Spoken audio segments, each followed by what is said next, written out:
I grew up in Yankee Stadium. And when I say grew up in Yankee Stadium, it wasn't that I was a Yankee fan, but literally I grew up in Yankee Stadium. And so how does that happen? Well, I grew up in Queens. My father worked for a company called Con Edison, and he started at Con Edison when he was 14, and he was a Boy Scout and he could be a messenger, and he spent his life working at Con Edison.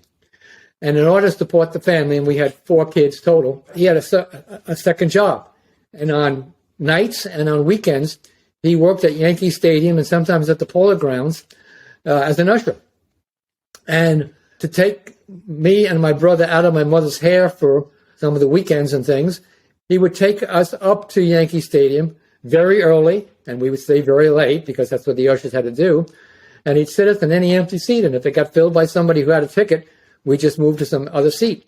We spent a lot of time up in the old Yankee Stadium, and I know more about that stadium and the inner workings and the bowels of that stadium like most people never would. And when you think about the sorts of clubhouses that exist today, back in those days, I mean, you were underground. It was hot. Well, it was cool, damp, wet, dirty, dusty, dark. It was not a fun place to be, but that's where you hung out before you came out. So you were the guy to consult if somebody wanted to plan a robbery. I wouldn't say that. No, not at least not in current company. At least not a current company.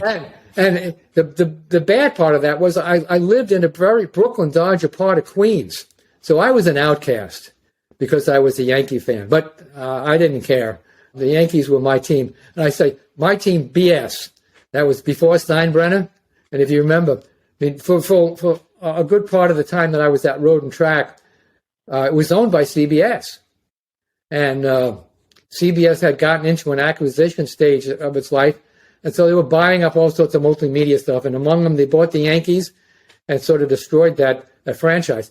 And I think when they started getting rid of all these acquisitions, including the magazines, Steinbrenner bought the Yankees for not more than a couple $1 million. And now you can put a B in front of what that is for what the Yankees are worth today. Oh my gosh! And you couldn't get a player. Couldn't get a player for that. This has been Jeff Stearns, Connected Through Cars.